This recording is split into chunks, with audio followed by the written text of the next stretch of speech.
What's going on, guys? Jonathan Van Horn here with Dentist Metrics, CPA firm for dentists. Been talking to a few of you guys about C Corps and why it's not typically a good idea to use them, as well as a lot of other items. A lot of confusion around it. There's a lot of misconceptions over it, and with the new tax law changes, it's even more important for you guys to understand how C Corps work. Why you want to do them, why you don't want to do them, pitfalls, and potentially areas where you could use them. So I made this video today in order to be able to show you guys this analysis, if you will. Fairly simplistic. I've made an assumption of we're looking at a doctor who's married, filing jointly, has 2 kids, no spousal income whatsoever. So if it's a man, his wife doesn't work. If it's a woman, her husband doesn't work. With $25,000 in itemized deductions. Again, it's a very simplistic view. I understand that you could be paying the spouse or all these other things, but if we keep this in a simple form, it'll be easier for you guys to understand, as well as easier for you guys to be able to get the gist of the analysis. So, without further ado, you can already look up here to see the numbers of the different analyses that I did. But what I did is I took a Form 1040, which is how we all report our tax return income, and to the side of that I put a dummy, very simplistic tax return for the business entity selection that they chose. In this analysis, I'm only using the S Corp as well as the C Corp. I'm not factoring in Schedule C for self-employed tax, self-employed taxes and anything like that. Just assume you'd pay more in taxes with being self-employed under a Schedule C as a sole proprietor or disregarded entity in whatever manner, single member LLC, whatever it may be. Just assume that, and we're not going to put this into this analysis. So in order to be able to understand how this works, you've got to understand how S Corps and C Corps, as well as your personal tax return, actually works. So on your personal tax return, you have income from all different types of sources. And the ones that we're talking about in our analysis today is effectively we're looking at W-2, money paid to you through payroll, actual physical payroll, which is reported on your W-2 at the end of the year, on your W-3 for your entire practice, as you being included on there, typically as reasonable compensation. You are required to, as a owner of an S Corp, take reasonable compensation, so we have to have a number in there. For this analysis purposes, we're assuming that's going to be $125,000. Other income sources that we'll be looking at are dividend income, which is ordinary dividends, and dividend income, which is qualified dividends. Those are 2 very different things that we don't need to get into for S Corps because it makes no difference, but we will whenever we get to the C Corp discussion. There's business income, which is subject to SE tax, self-employment taxes, which would be things like a Schedule C, which again, we're not going to talk about today, but I do want to make the distinction, as well as business income, which is non-self-employed, non-SE taxed, which is things like S Corp business income. From your income, you take adjustments. So you subtract out the adjustments of, say, self-employed health insurance, or the DPAD, Section 199 would be an adjustment. So you take your income, you subtract out your adjustments. If you don't have a milling unit, if you don't do a lot of creating, manufacturing appliances in your practice, then you probably don't take the DPAD. You definitely won't be taking it in 2018 because it no longer exists, but I'm just using this for explanatory purposes. You take the total income and then you subtract the adjustments to get your adjusted gross income. From your adjusted gross income, you subtract your itemized deductions. From that, you subtract your exemptions. That gives you your taxable income. So again, AGI minus itemized deductions or standard deduction, with whichever one you use, minus exemptions equals taxable income. From there, you take the tax amount, which I just used a tax table from the taxfoundation.org. Used this one. If you guys want to go and find this, it's just taxfoundation.org/2017-tax-brackets. Same one, this table 2 is what we used. From there, it comes up with our tax. Now, if we had SE tax, we'd add that in as well to get our total tax. And lastly, we also want to include payroll taxes that we paid through the S Corp. So for ourselves, because if you are payrolling yourself a reasonable compensation, you are obviously paying payroll taxes in order to do so. So we have to have that in our analysis. For this example, for the S Corp, we're assuming it's a practice. You got $1 million in revenue. We're going to assume that they have $125,000 in owner's compensation. We're going to assume that they have $625,000 in just other expenses. So that gives us a total business income of $250,000 for the S Corp. You'll notice that the S Corp flows, the income from the S Corp flows over to the non-SE business income. The owner's compensation flows over to the W-2 line. It's that simple. 375. That's how it works. Distributions make no difference on S Corps. It's only what actually is itemized, what actually is your revenue minus your expenses, and your business income goes on here. Your distributions, there are some issues with basis and debt basis and actual stock basis and all these other things that can limit your distributions, but we're not getting into that. We're going to assume there's plenty of basis, plenty of distributions to be able to take out. You have the freedom to take money out as you will, which is the norm for a lot of dental practices that have been established for a little bit of time. Payroll taxes, the way that's calculated is, if this is done correctly, your self-employed health insurance deduction would be down here. Your W-2 would include self-employed, your health insurance. I know that's a bit complex for probably you guys to understand, but that's the correct way to do it. So you'd be taking the $120,000, which is the amount on your W-2 minus your health insurance, which should be reported on your W-2. So your actual payroll taxable amount would be on the $120,000, which is, if you noticed in this formula, I took $5,000 out and just took it by a flat 7.65%, which is 6.2% for Social Security and 1.45% for Medicare. And that gives you a total tax from all sources of $91,694, which you will see up here. And I'll try and, as I go through, just kind of highlight the different numbers so it makes it a little bit easier to see. So that's the S Corp. We're using that as our first version. The next item we want to look at is a C Corp. As many people point out, there are ways to get out of double taxation inside of a C Corp. So inside of a C Corp, you'll notice that you don't actually report any business income. So for example, if this was $1 on business income here, there would not be $1 on your 1040. It just would not exist. But the only way that what happens then is that dollar would then be taxed as a C Corp, and you pay tax on that. And you'd have to then use a dividend to be able to get that money out in any form or fashion. So with the C Corp, let's assume the exact same fact pattern. So $1 million in collections, owner compensation would be $370,000. Other expenses would be $630,000. The reason it is not $625,000 is because we had $5,000 in self-employed health insurance, which would be in the C Corp would be reported in the other expenses category rather than as owner compensation. I know that's confusing, but I believe that's the correct way to be able to do it. And even if I'm doing it for explanation purposes, somebody's going to say, well, actually, and then I got to justify myself. So I believe it's actually in a C Corp, it's in other expenses. I don't do very many C Corps just because of the fact that you will pay more taxes as a C Corp most of the time.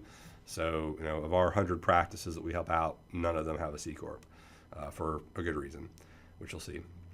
So this C Corp we're assuming has got $1 million in collections. We're going to say it's got $370,000 in owner compensation, $630,000 in other expenses. Effectively, this is exactly the same company as the S Corp, except that the C Corp took everything as owner compensation instead of leaving some of it as business income. So what happens then? You have a W-2 of $370,000. There is no self-employed health insurance amount. And now your AGI, you'll notice, is exactly the same as the AGI on the first example, which is up here on 31, or row 31. Exactly the same. Itemized deductions exactly the same. Exemptions exactly the same.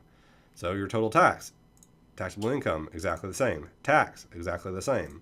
However, what's different now is now you have payroll taxes that are different. Now you have to pay an additional 2.9% on the payroll taxes that you didn't have to pay if you're an S Corp, because of the fact that you're having to, you just got more payroll taxes. So 2.9% on the spread of 125,000 and 370,000 is 2.4% on $250,000. Let's just say 370 minus 125 times 0.029 is about $7,100 is the difference. So you have to pay about $7,000 more in payroll taxes just from that amount. So that shows you a little bit of why it's so much more, because also on the spread from 120,000 to 128,000, you actually have another 6% that you're saving. So again, this is a pretty big difference on the two numbers of payroll taxes. So take that into consideration. And no, you do not get double taxed on the C Corp, but you end up paying more in taxes because you've got to payroll bonus yourself out everything. So now you have taxes from all sources of $99,725. Let's use this color with this color. So the next example is people will correctly state, well, with C Corp, you pay lower taxes on the first $50,000 of income, which is absolutely accurate. So if we go down to here, we have this example of a C Corp with $50,000 in income with no dividends. So this is an explanation or a showing of you that, $1 million, instead of taking 370, now they're taking 320. If they're taking 320, then they have $50,000 left over in the C Corp. Well, now on the current tax law, 2017's tax rules, you got to take 15% of the total business income and pay taxes on it in a C Corp. So 15% times 50,000 is $7,500. You'll notice that the AGI is now $50,000 less than our prior example. And the reason is because that income is not on your personal tax return. It is in your C Corp. It's just there.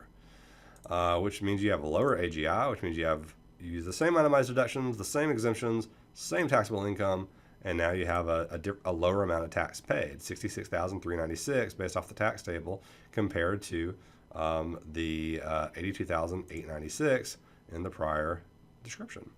However, you're still going to pay your payroll taxes, which is also going to be different. It's going to be a little bit less because you have less in undercompensation. Not significantly less because it's only 2.9% difference. You'll have taxes from a C Corp that you've got to pay, which is not, you don't have in the first example because we bonus everything out. So your taxes from all sources is $90,000. If you go and look at this, you may think, hey, that sounds like a win. That sounds like a win to me, which I would agree with. It's great that we have less in income or less in taxes paid. However, there is a stipulation to this. The difference is you save about $2,300, $2,400 in taxes on the year. But the stipulation of that is it requires you to keep that $50,000 in that corporate account.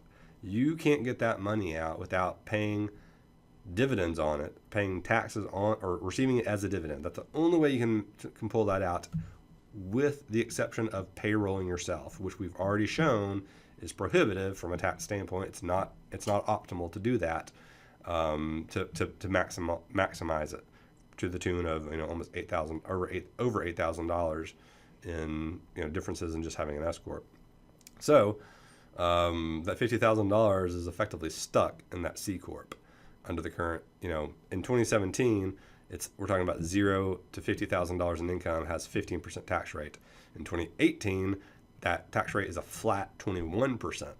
There's no scaling up. It's just a flat 21, no 15%. So it's actually worse in 2018 on the first $50,000. So again, big stipulations. That $50,000's got to stay in your bank account in order for you to save $2,000 in taxes.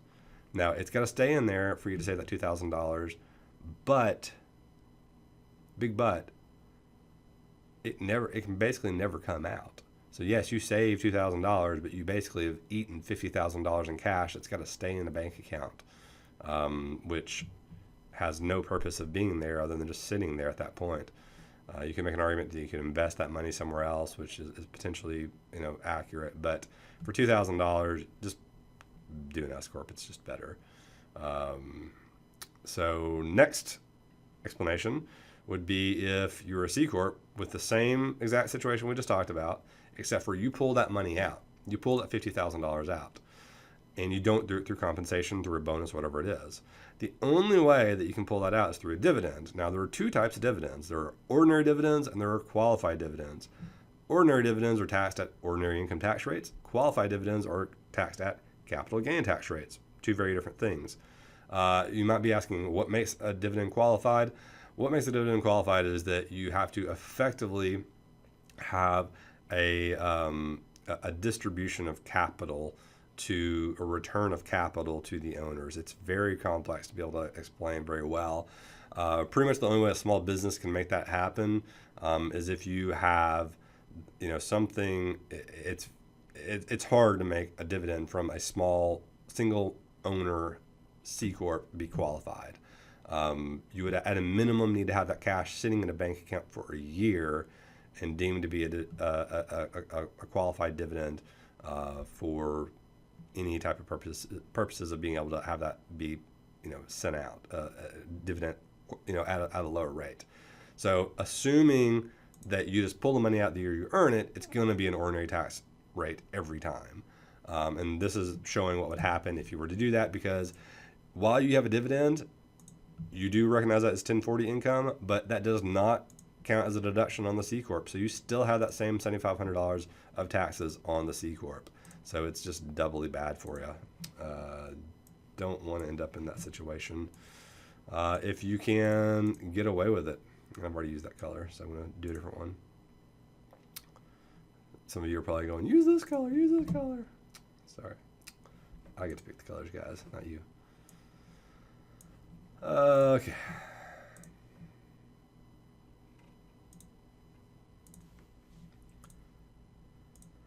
Okay, so the next part is a C Corp with $50,000 in income as well as $50,000 in qualified dividends. Let's assume that for whatever reason you're able to make this turn into a qualified dividend by getting the preferential capital gain treatment situation. Again, C Corp, $1 million in collections, $320 owner compensation, $630 in expenses. Total business income would be $50,000. You'd still pay a C Corp tax rate of $7,500, which still logic chain still applies. AGI would still be the same because you still have the $50,000. However, $50,000 that would be taxed at 15% instead, which would mean you would have a lower total amount of tax. The rate would be different because you take 15% of $50,000, and you would then have a lower tax rate. Again, this is a simplification. These may not be to the penny, but the overarching numbers are pretty accurate. So taxes from all sources would be $97,000 in this circumstance. Again, let's find a nice little dark orange for that one. And this shows you that while yes, taking the 15% rate is better, than having an S Corp, it's only marginally and it requires you to store $50,000. So that is part one of this discussion. The next part is, and I'm sure everybody's been saying, well, the tax laws have changed. Yes, they have. So I've actually also, surprise, done more of these with the tax changes as well. And there are some interesting things to think about in here. But if you look at the C Corp with $50,000 in income, no dividends on the new tax plan, you'll notice it really doesn't change a whole lot compared to the old one. And the reason being is that the only real change is the 21%. So before, on $0 to $50,000 in income, the tax rate was only 15%. So you only pay 15% on this. With the new tax law, you have a dollar or from 0.01 income to infinity, you're going to pay 21% on capital C Corp income. So it doesn't change a whole lot. It's just a 6% difference of 50,000, which would just be, very low amounts. Now, there would also be some tax changes on the tax rates, but I'm not really worried about that right now. For explanatory purposes, this is fine. So now, what about the question of if you went the extreme and said, okay, let's do 350 grand in income for the C Corp, which is going to be down here, with no dividends, and you went with $20,000 in taxable income. So $1 million in collections, you pay that under 20 grand, and you take 350 grand in business income, excuse me, sorry, I dropped my wedding ring, to $350,000 at the C Corp tax rate, which would be 21%, which means you'd have $350,000 in business income, $74,000 you'd pay in C Corp taxes. Sounds great. However, another big caveat is all that money, every single dollar of that, is required to be kept inside of your corporate bank account. So now you got to get 350 grand, and you make 350 grand, but you don't get to take it home. You don't get to spend it. And if you do take it out, guess what? You're going to have a dividend, and you're going to have to pay taxes on it. And so I just did a few different numbers on this, just showing the differences, kind of showing how it went up and down, and showing how much it would cost to how much money you'd have to keep in the corporate bank account in order to make this all work. And as you can see, it's just not good for many reasons. So anyway, I hope this explanation has been helpful for figuring out what it is tax rates actually are, how they work, so that you can see how the C Corp actually goes apart. Someone asked me to look at an article about why you shouldn't be worried about the double taxation of income. I mean, yeah, no, you shouldn't be worried about it, but if you go that route even with no double taxation, you're still paying $8 more in taxes. So that's what you should worry about. Which that article doesn't talk about the fact that you pay more in taxes as a C Corp than you would as an S Corp. And that's just the gist of it. That's the only thing I can say, unless it just wouldn't be any other way, because there's just no way to get the money out of the C Corp. You can make the argument that, I'm going to spend that money on expenses next year. Yeah, but you're going to use the revenue from next year for the expenses as well. So it's the same thing. Like, are you just going to? You could potentially. I mean, if you had the wherewithal and you had the discipline to just keep money in that C Corp forever, you could, just keep 350 grand. Well, it wouldn't be 350 grand because you'd pay the $74,000 in taxes. That's not even taking into consideration the fact that, you made 350 grand, you've got to pay $74,000 in taxes on it. And the fact that you'd only have now, 266,500 or whatever that would be. Yeah, $276,500 in the bank account now. And then you've got to get that out to you somehow to spend, hopefully on your living expenses or something like that. I don't know. But you'd have to do that through payroll or through a dividend. And you don't get any deductions for a dividend. It's not like your business income goes down whenever you do a dividend the next year. So,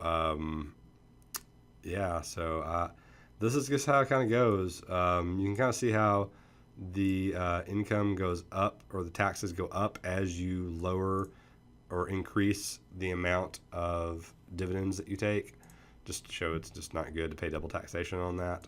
And the same applies with the S Corp rule of it's just better to be an S Corp for most reasons. Now, this is all based on the assumption that you're operating on one business.